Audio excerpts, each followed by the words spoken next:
நேயர்களுக்கு வணக்கம். ரொம்ப நாளா நீடிச்சிருந்த ஒரு சந்தேகம் என்ன அப்படின்னா, விஜய் ஆட்சியை பிடிச்சிட்டாரு.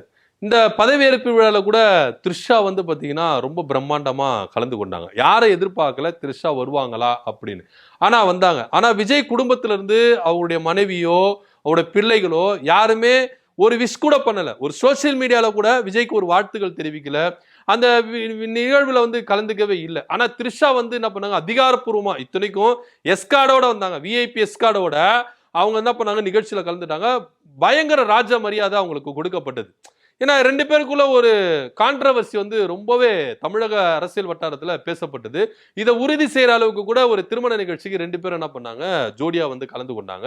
சோ எல்லாருக்குமே ரொம்ப ஆச்சரியம். சோ இப்படி இருக்கும் பொழுது அந்த முதலமைச்சர் பதவியேற்பு விழால அவங்க அதிரடியா கலந்துனாங்க. நிகழ்ச்சி முடிஞ்சிட்ட பேர் பாத்தீங்கன்னா விஜய் அவங்க அம்மாவும் த்ரிஷாவும் கூட என்ன பண்ணாங்க, ஒருத்தர் அன்பு மாதிரி என்ன பண்ணாங்க, அரவணைத்து என்ன பண்ணாங்க, அந்த மகிழ்ச்சியை தெரியப்படுத்தினாங்க. விஜய் பேசும்பொழுது, முதலமைச்சரா பொறுப்பெடுத்து அவர் பேசும்பொழுது, தன்னுடைய வறுமையை பத்தி பேசும்பொழுது கூட என்ன பண்ணாங்கன்னா கண்ணீர்லாம் வடிச்சாங்க. ரொம்ப உருகி அவர் பேசினாரு. இவங்களும் என்ன பண்ணாங்க, ஃபீல் பண்ணி இது பண்ணாங்க. ஸோ அப்பத்துல இருந்து எல்லாருக்குமே ஒரு டவுட், த்ரிஷா அடுத்து கட்சிக்குள்ள வருவாங்களா, ஆட்சி பீடத்துல உட்காருவாங்களா, பங்கு பெறுவாங்களா அப்படின்ற ஒரு விஷயம் எல்லா தரப்புல பேசப்படுது. இன்க்ளூடிங் தாவேக்காவிலையும் அந்த பேச்சுகள் அடிப்படுதுன்னு வச்சுக்கோங்களேன். இப்போ என்னன்னா, தமிழ்நாட்டுல நம்ம காலை பதிச்சிட்டோம். அடுத்து டெல்லியில நம்ம என்ன பண்ணோம், தடம் பதிக்கணும் அப்படின்ற ஒரு தொலைநோக்கு பார்வையோடு விஜய் அவர்கள் செயல்படுறாரு. சோ இதனால 2029 வரைக்கும் வெயிட் பண்ணணுமா? ஏன்னா 2029 நாடாளுமன்ற தேர்தல் வரும். நாடாளுமன்ற தேர்தல் வரும்போது விஜய் தரப்புல இருந்து கண்டிப்பா தமிழ்நாட்டில இருந்து 40க்கு 40 அப்படின்ற ஒரு நம்பர் மேஜிக்ல என்ன பண்றாங்கன்னா அவங்க திட்டமிட்டு இருக்காங்க. ஆனா அது வரைக்கும் நம்ம செயல்பட முடியாதுங்க. நாடாளுமன்றத்துல நம்ம சார்பா ஒரு குரல் ஒலிக்கணும். சோ அதுக்கு என்ன பண்ணலாம் அப்படின்னும் போது ராஜ்யசபா அப்படின்ற ஒரு எம்பி அப்படின்னு இருக்குது. இதன் மூலியமா த்ரிஷா அவர்களை டெல்லிக்கு அனுப்புற ஒரு விஷயத்துல தாவேக்கா ரொம்ப மும்முரமா செயல்படுறாங்களோ அப்படின்ற ஒரு விஷயம் ரொம்ப அரசல் பரசலா பரவின்னு இருக்கு. தாவேக்கா தரப்புல இருந்தும் இதை உறுதி செய்யறாங்க அப்படின்னும் வந்துட்டு இருக்கு. என்ன அப்படின்னா, இங்க அதிமுக தரப்புல இருந்து சி.வி. சண்முகம் ராஜ்யசபா எம்பியா இருந்தாரு. இங்க எம்எல்ஏவும் ஜெயிச்சிட்டாரு மயிலம் தொகுதியில. சோ இதனால என்ன பண்ணணும்னா, ராஜ்யசபா எம்பியா ஒரு ராஜினாமா பண்ணணும். ராஜினாமா பண்ணிட்டு வந்துட்டாரு. சோ இங்க உங்களுக்கு அமைச்சர் பதவி கொடுக்குறேன் அப்படின்ற ஒரு பயங்கரமான ஒரு பேரம் போயிட்டே இருக்குது. சோ இந்த ராஜ்யசபா எம்பி மூலியமா த்ரிஷாவை டெல்லிக்கு அனுப்பி இணக்கமான ஒரு சூழ்நிலை. அருண்ராஜ் அவர்கள் சொன்னாரு, நாங்க எப்பவுமே திமுக மாதிரி பாஜகவோடு சண்டை போட்டு இருக்க மாட்டோம், அதாவது ஒன்றிய அரசு கிட்ட சண்டை போட மாட்டோம், இணக்கமா இருந்து என்னென்ன திட்டங்கள் நமக்கு வரணும், என்னென்ன நிதி வரணும், இது எல்லாத்தையும் இணக்கமான ஒரு முறையில இருந்து நாங்க என்ன பண்ணுவோம், ஆட்சி நடத்துவோம் அப்படின்னு சொல்லிட்டு அருண்ராஜ் சொல்றாரு. அருண்ராஜ் யாரு? பாஜகவின் கைக்கூலியா இருக்கிறாரு அப்படின்னு ஏற்கனவே விமர்சிக்கப்பட்டவர். சோ இப்படி இருக்கும்பொழுது த்ரிஷாவை இங்க ராஜ்யசபா எம்பியா ஆக்கி டெல்லியில தாவேக்கா சார்பா இங்க குரல் பதிக்கணும். கொஞ்சம் கொஞ்சமா எப்படி திமுகவுக்கு முரசொலி மாறன் அப்படின்னு ஒருத்தர் இருந்து இங்க பாலமா இருந்தாரோ, பயங்கரமா திமுகவுக்கும் டெல்லிக்கும் ஒரு பெரிய பாலமா இருந்தாரோ, அதே போல த்ரிஷாவை இங்க தாவேக்கா சார்பா ராஜ்யசபா எம்பியா அங்க என்ன பண்ணலாம், டெல்லிக்கு அனுப்பலாம் அப்படின்ற ஒரு முடிவுல விஜய் அவர்கள் பயங்கரமா பிளான் போட்டு இருக்கிறாரா. இதற்கு தாவேக்கா தரப்புல இருந்து எந்த ஒரு எதிர்ப்பும் இல்லை. எந்த ஒரு அமைச்சர்கள் கிட்ட இருந்தோ இல்ல 2ஆம் கட்ட தலைவர்கள் இருந்தோ எந்த ஒரு மாவட்ட செயலர் எதிர்ப்பு இல்லை. ஏன்னா விஜய் என்ன முடிவு எடுக்கிறாரோ அதுக்கு இவங்க என்ன பண்ணணும், ஒத்துதான் போய் ஆகணும். குரல்லாம் கொடுக்க முடியாதுன்னு வச்சுக்கோங்களேன்.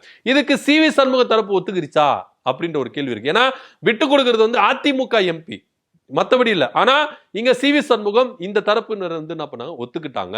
சோ த்ரிஷாவை அந்த இடத்துல ஏன்னா கொஞ்சம் கொஞ்சமா இப்போ டெல்லி அரசியலுக்கு அவங்க அனுப்புறாங்க அப்படின்னா பாஜக அரசோட ரொம்ப இணக்கமா இருக்கணும். இவங்க யாரு?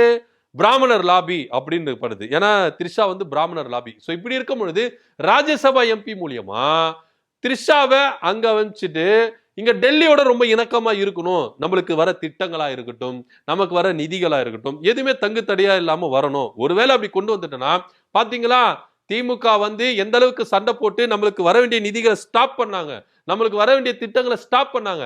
ஒன்றிய கவர்மெண்ட் இங்க திமுக ஆட்சி செஞ்சதுனால தான் கொடுக்கல.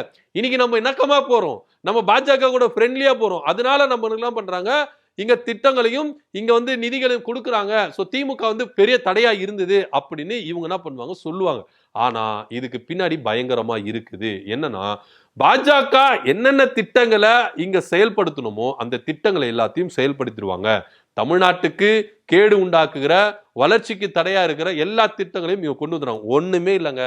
பிஎம்சி திட்டம் மேற்கு வங்கத்துல மம்தா பானர்ஜி இருக்கும்போது என்ன பண்ணாங்க, கடுமையா எதிர்த்திருந்தாங்க. தமிழ்நாடும் எதிர்த்தது. இந்த திட்டத்தை அங்க கொண்டு வரக்கூடாது அப்படின்னு கடுமையா எதிர்த்தாங்க. ஆனா முதலமைச்சரா பாஜக தரப்புல இருந்து பதவியேற்ற உடனே 2 நாள் கூட ஆகல, என்ன பண்ணிட்டாங்க, பிஎம்சி திட்டத்தை என்ன பண்ணிட்டாங்க, அமுல்படுத்திட்டாங்க. சோ இது மூலமா அவங்களுக்கு கொடுக்க வேண்டிய நிதியை டபுள் மடங்கு ஆக்கி இருக்காங்க. சோ இப்ப அடுத்து என்ன, எங்க வருவாங்கன்னா தமிழ்நாட்டுக்கு தான் வருவாங்க. ஏன்னா பிஎம்சி திட்டத்தை பகிரங்கமா எதிர்த்தது தமிழ்நாடு கவர்மெண்ட், திமுக அரசு தலைமையிலான அரசு. இப்போ இங்க விஜய் இருந்ததுனால இந்த பிஎம்சி திட்டத்தை கொண்டு வந்துருவாங்க. சோ இதுக்கு விஜய் அவர்கள் அடிபணிவாரா அப்படின்னு ஒரு கேள்வி இருக்கு. ஏன்னா இங்க த்ரிஷாவை அங்க அனுப்புறது மூலியமா பாஜக என்னென்ன செயல் திட்டங்களை இங்க கொண்டு வருமோ திஷா மூலியமா இங்க விஜய்க்கு வந்து விஜய் வந்து என்ன பண்ணுவாரு, ஒண்ணுமே பண்ண முடியாது. ஸோ பயங்கரமா வந்து பாத்தீங்கன்னா இங்க அரசியல் இருக்கும். ஸோ விரைவில் த்ரிஷா அவர்கள் எம்பி ஆக போகிறார், ராஜ்யசபா எம்பி ஆக போகிறார். ஏன்னா நாடாளுமன்றத்துக்கு வெயிட் பண்ண முடியாது, கிட்டத்தட்ட வந்து பாத்தீங்கன்னா 3 வருஷம் இருக்குது. 3 வருஷத்துக்கு அப்புறம் தான் என்ன பண்ணணும், எலெக்ஷன் வரும். அது வரைக்கும் த்ரிஷாவை நம்ம வெயிட் பண்ண வைக்க கூடாது.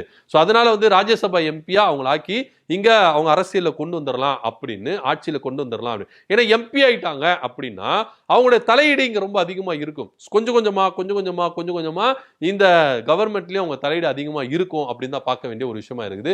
சோ விரைவில் ராஜ்யசபா எம்பியை சிவி சண்முகம் அவர்கள் விட்டு கொடுக்க ஆரம்பிச்சிட்டாரு. இதுக்கு அதிமுக தரப்புல இருந்து என்ன சொல்ல போறாங்க, ஏன்னா ராஜ்யசபா எம்பி இங்க காலியா இருக்குது அப்படின்னா இதுல போட்டி போடுவாங்க. எத்தனை எம்எல்ஏக்கள் எப்படின்னா 22 எம்எல்ஏக்கள் தான் இவர் வச்சுட்டு இருக்கிறார். இவரால எதிர்த்து போட்டி போட முடியுமா அப்படின்னா அது ஒரு சந்தேகமான ஒரு கேள்வியா தான் இருக்குது. இந்த பக்கம் திமுகவும் எதிர்த்து நிக்கிறதுக்கான வாய்ப்பு, ஏன்னா திமுக 59 எம்எல்ஏக்கள் வச்சிருக்காங்க. ஒருவேளை த்ரிஷாவை இவங்க அங்கீகரிக்கிறதுக்கான வாய்ப்புகள் இருக்குதா அப்படின்னா பார்க்க வேண்டியதா ஒரு விஷயமா இருக்குது. ஏன்னா த்ரிஷா அப்படின்னு வரும்போது இங்க பல விஷயங்கள், பல பாலிட்டிகல்ஸ் நடக்கிறது கூட வாய்ப்புகள் இருக்கு. ஸோ அதனால ஈஸியா விஜய் வந்து என்ன பண்ணலாம், த்ரிஷாவை நிக்க வச்சு ராஜ்யசபா எம்பி ஆக்கிடலாம். ஏன்னா 108 எம்எல்ஏக்கள் அவங்க கிட்ட இருக்கிறதுனால ராஜ்யசபா எம்பியா அவங்களை அங்கீகரிக்கிறதுக்கான வாய்ப்புகள் இருக்குது அப்படின்னு பார்க்க வேண்டியதா இருக்குது. ஸோ எப்படி இருந்தாலும் த்ரிஷா அவர்கள் சினிமாவுக்கு முடக்கு போட்டுட்டு, ஏன்னா அவங்க ஒரு ஸ்டேட்மெண்ட் கொடுத்துருக்காங்க, இப்போ கமலும் விஜயும் சேர்ந்து நடிக்கிறாங்களோ அதுல ஒரு வாய்ப்பு இருக்குது, எத்தனை கோடி கொடுத்தாலும் இந்த படத்துல நடிக்க மாட்டேன், ஏன்னா அவங்களும் சினிமாவுக்கு முடக்கு போட்டாங்க அப்படின்ற ஒரு செய்தியும் ரொம்ப அரசல் புரசலா பரவிட்டு வருது. இதனால சினிமாவில் முடக்கு போட்டுட்டு முழுக்க அரசியலுக்கு வர போறாங்க. அதுவும் தாவேக்காவில் எடுத்த எடுப்புலயே எம்பியா போறாங்க. தாவேகா சார்பா தான் போறாங்க, வேற அதிமுக சார்பா இல்ல. தாவேகா எம்பி அப்படின்னு நாடாளுமன்றத்துல தடம் பதிக்க போறாங்க. சோ நாடாளுமன்றத்திலும் தாவேகாவின் குரல் ஓங்கி ஒலிக்க போகுது த்ரிஷாவின் மூலியமா அப்படின்றதுல எந்தவித மாற்று கருத்து இல்ல. இது சும்மா ட்ரெய்லர் தான். தாவேகா மூலியமா நீங்க எம்பி ஆயிட்டு அடுத்து அவங்க எங்க வருவாங்கன்னா சட்டமன்றத்துக்குள்ள வந்துருவாங்க.